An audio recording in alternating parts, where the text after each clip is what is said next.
February 1941. North Africa. The Desert War.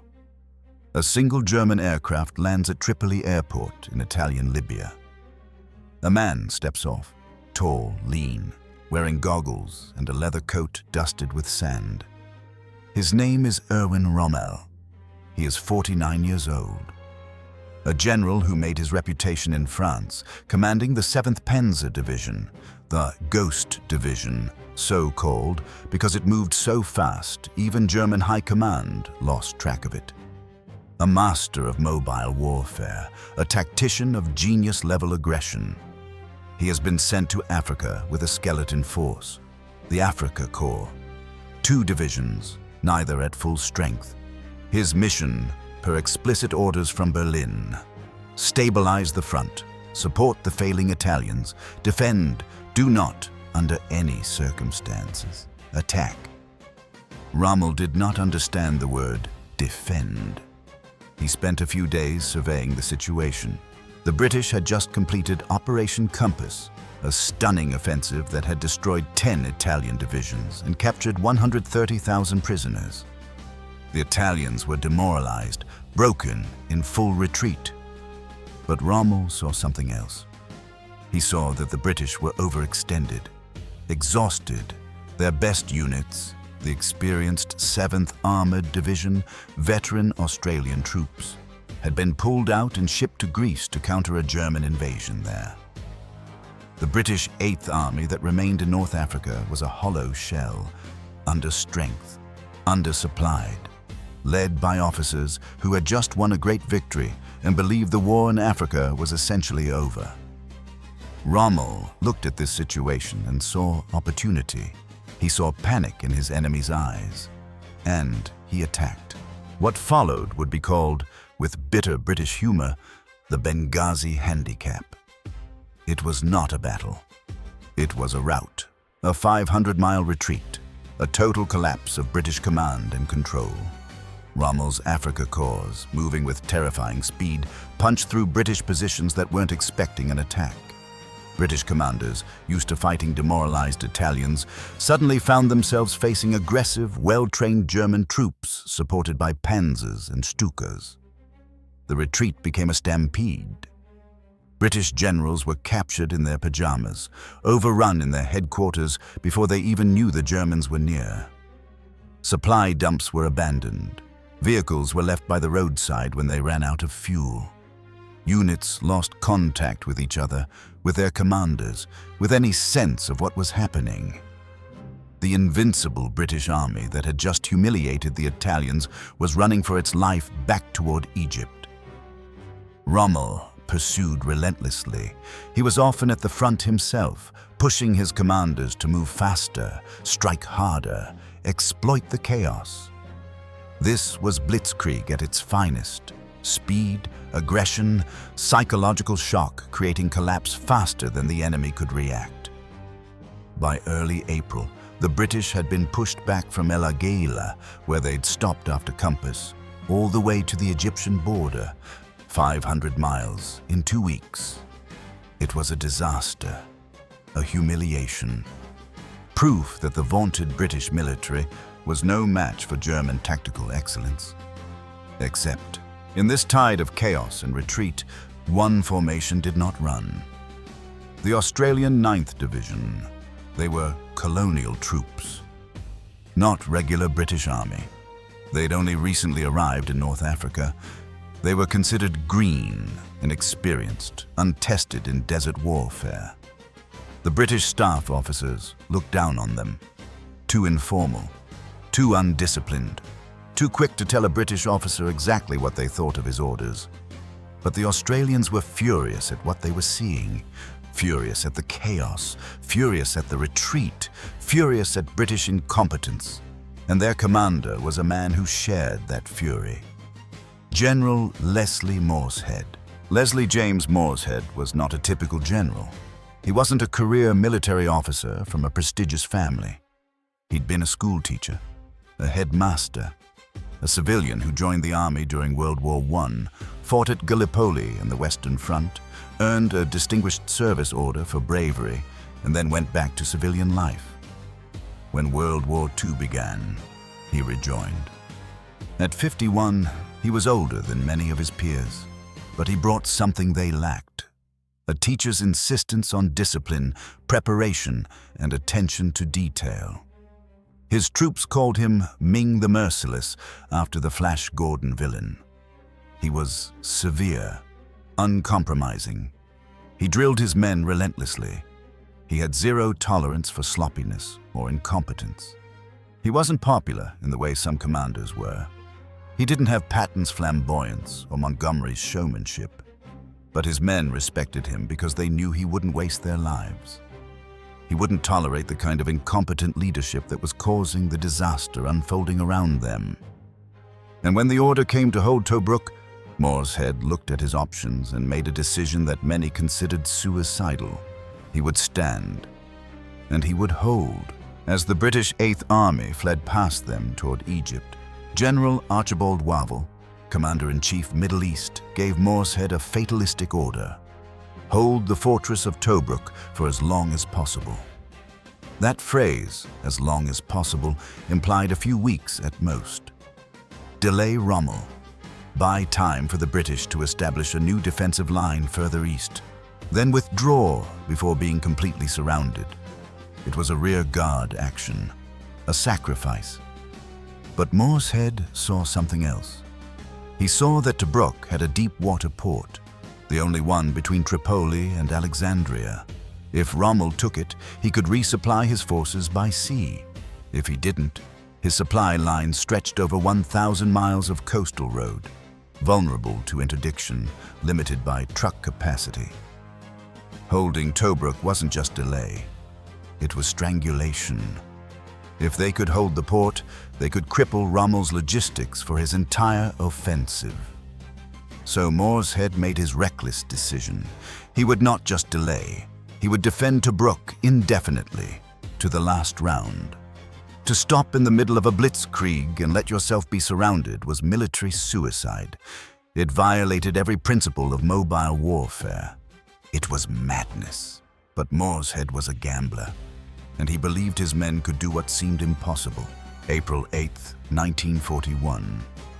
The Australian 9th Division, about 14,000 men initially, later reinforced to about 25,000, including some British units, entered Tobruk. What they found was not encouraging.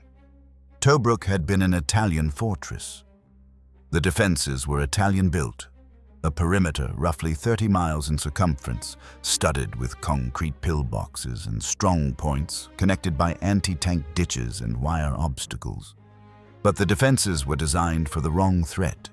They were built to defend against a seaborne invasion, guns pointing out to sea, not against a land assault from the desert. Many of the pillboxes were crumbling. Their fields of fire were poor. The anti-tank ditches were in the wrong places. The whole system was outdated, built for the warfare of the 1930s, not for German panzers and combined arms tactics. Morshead took one look at this mess and said, "There will be no surrender. No retreat. We will hold this place." Then he put his men to work. The Australians, resourceful, practical, and accustomed to hard labor, set about transforming Tobruk into a real fortress. They used dynamite to blow firing positions in the concrete. They repositioned guns. They dug new trenches and fighting positions. They laid minefields, thousands of mines. Italian mines captured from abandoned dumps. British mines shipped in by sea. They worked under constant air attack. Stukas bombed them daily. German reconnaissance aircraft circled overhead, photographing their positions. But Morshead was building something Rommel had never encountered: a static defense manned by troops who were absolutely determined not to give an inch. And Rommel, used to enemies who broke and ran, was about to get a very unpleasant surprise. April 10th, 1941. Rommel's forces completed their encirclement of Tobruk. He was furious. This pimple on the coast was ruining his timeline. He'd pushed the British back 500 miles in 2 weeks. Now, at the moment of his greatest triumph, he was stuck outside a fortress he should have taken in a day, but he needed that port desperately. His supply situation was already critical. Every ton of fuel, ammunition, food had to be trucked over 1,000 miles from Tripoli along a single coastal road. The British Navy controlled the Mediterranean. His convoys from Italy were being sunk regularly. His trucks were breaking down in the desert. If he could take Tobruk's port, he could shorten his supply line by 900 miles. He could bring supplies by sea directly to his front-line forces. He could continue his offensive to Egypt and the Suez Canal. Without Tobruk, his Africa Corps was operating at the end of a logistical tether that was already stretched to breaking.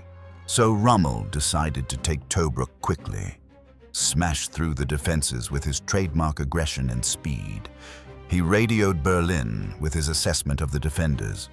The Australians are a mixed bag of nuts. We will take Tobruk in 3 days. It was the kind of arrogance born from 2 years of unbroken German victories. Arrogance that was about to meet Australian stubbornness. Easter weekend, 1941. April 13th to 14th. Rommel launched his first major assault on Tobruk. He threw his panzers, mainly Panzer III and IV tanks, supported by Stuka dive bombers at the green Australians who'd never faced German armor before. It should have been a massacre. It should have been over in hours. But the Australians did not break. They had no tank support. Their tanks had been left behind in the retreat. But they had artillery, British 25-pounder field guns and captured Italian pieces. And they had Morshead's tactical doctrine, which was based on a key insight. You don't fight panzers head-on.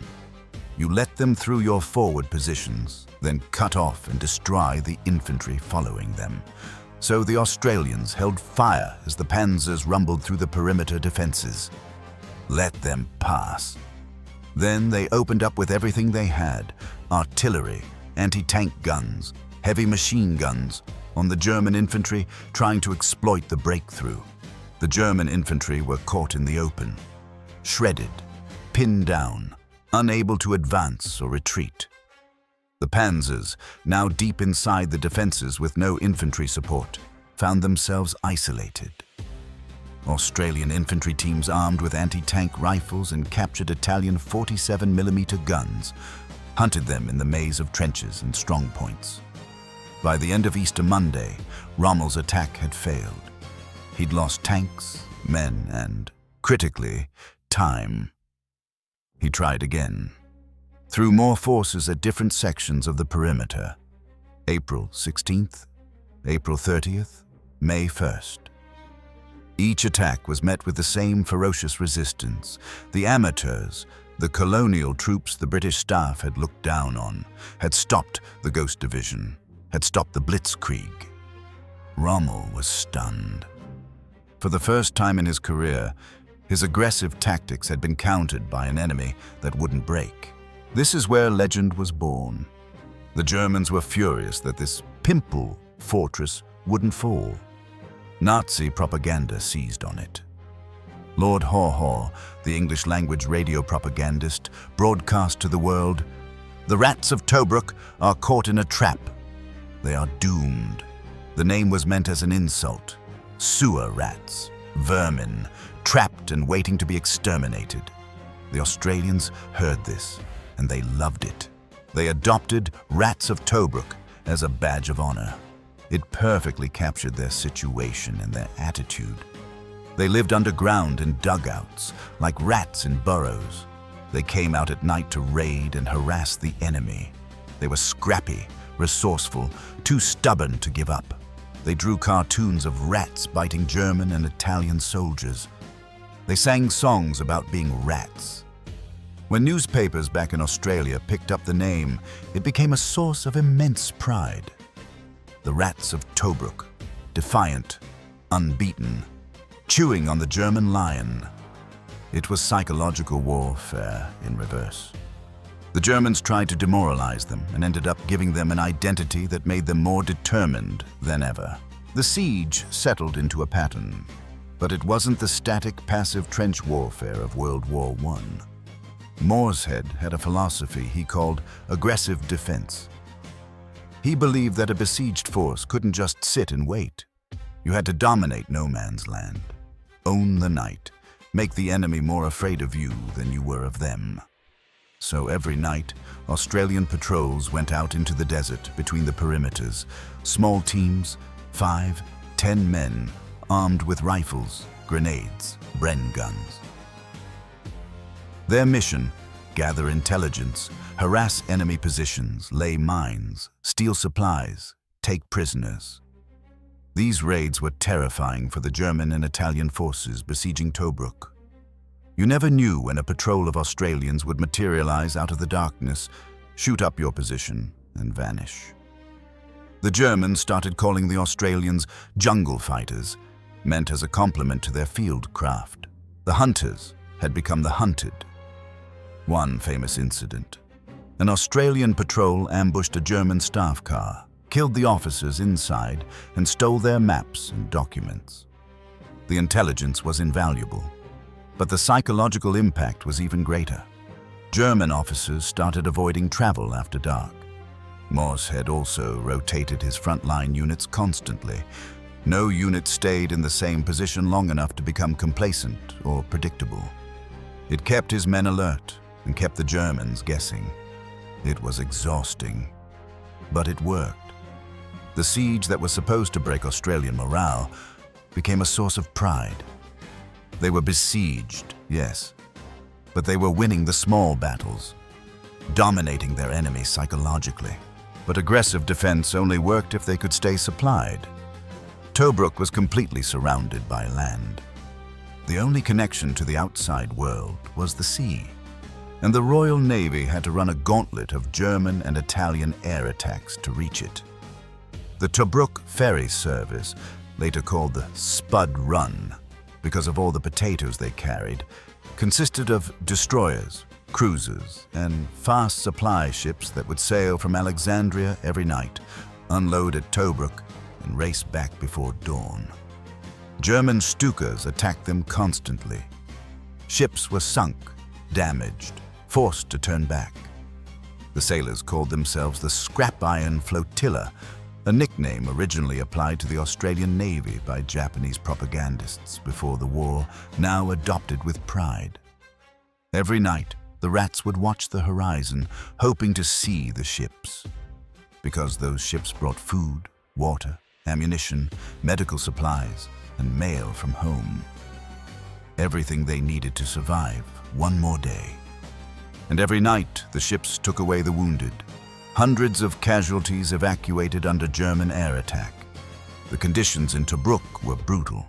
The heat, up to 120 degrees Fahrenheit in summer, baking the concrete dugouts into ovens. The flies, millions of them, covering every surface, spreading disease. The diet: bully beef, canned corned beef, hardtack biscuits, tea, water rationed to a gallon per man per day for all purposes. The constant shelling. German artillery fired on Tobruk daily. Stukas bombed them in parties, scheduled attacks that the Australians learned to predict. They'd watch the Stukas form up, dive, and take cover, then come out and repair the damage, living underground for months. Dust, sand in everything. Dysentery, desert sores, boredom punctuated by terror. But they held. For 8 months, the rats of Tobruk held. For 241 days, from April to December 1941, the Australians and their British and Polish comrades held Tobruk. In October, after 8 months, the exhausted Australian 9th Division was evacuated by sea and replaced by the British 75th Division and the Polish Carpathian Brigade, who continued the defense. Finally, in November, Operation Crusader, a major British offensive, broke through to Tobruk and lifted the siege. The rats had held, against all odds, against Rommel's best efforts. They'd held. The cost was significant. Australian casualties, about 3,000 killed, wounded, or captured out of roughly 14,000 men. British and Polish losses added more. The Royal Navy lost several ships to air attack, but they'd achieved something no one thought possible. They'd stopped Rommel's Blitzkrieg.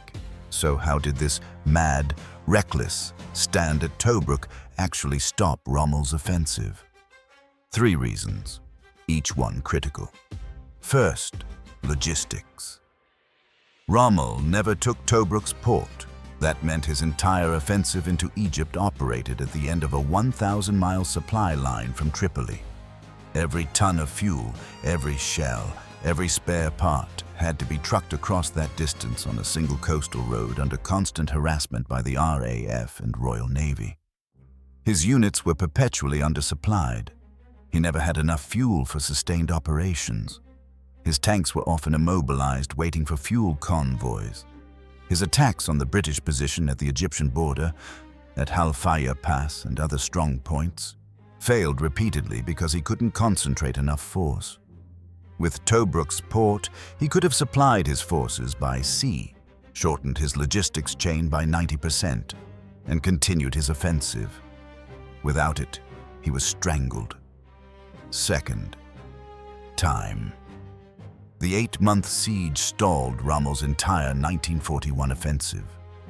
He couldn't advance on Cairo and the Suez Canal with a fully supplied, aggressive Allied garrison sitting in his rear, threatening his supply line. He had to commit forces to containing Tobruk, forces he couldn't use elsewhere. He had to divert resources, ammunition, fuel, men, to siege operations that went nowhere.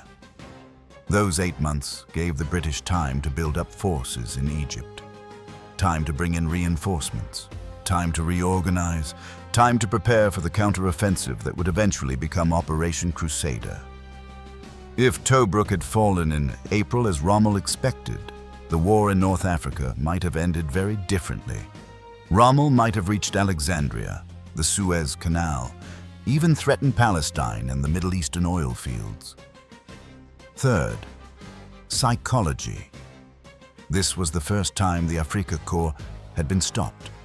The first time Blitzkrieg tactics had failed against a prepared, determined defender. The myth of German invincibility, so carefully cultivated through victories in Poland, France, the Balkans, took its first real blow at Tobruk. Allied morale, which had been shattered by the Benghazi Handicap, was restored. The Australians proved that the Germans could be beaten. That with the right tactics, the right leadership, and enough determination, you could stand against the Wehrmacht and win. It changed the psychological calculus of the entire North African campaign. The mad Australian general and his rats had called Rommel's bluff. They'd proven that Blitzkrieg only worked against enemies who broke and ran. Against an enemy that stood firm, dug in and fought back aggressively, the vaunted German mobile tactics had no answer. Leslie Morshead's reckless decision to stand at Tobruk, which seemed like suicide in April 1941, turned out to be strategic genius. The Rats of Tobruk became a legend, not just in Australia, where they're still celebrated as national heroes, but in the broader narrative of World War II as one of the first Allied victories against Germany. They held that one small pimple of desert, that unremarkable port town that most people had never heard of. And in holding it, they saved Egypt. They saved the Suez Canal.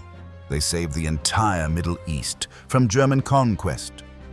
Rommel would later say that the defenders of Tobruk were warriors of the highest quality. High praise from the desert fox. But the Rats had a better description of themselves. They were just tough, stubborn bastards who refused to surrender. And in the grinding, brutal calculus of siege warfare, that was enough.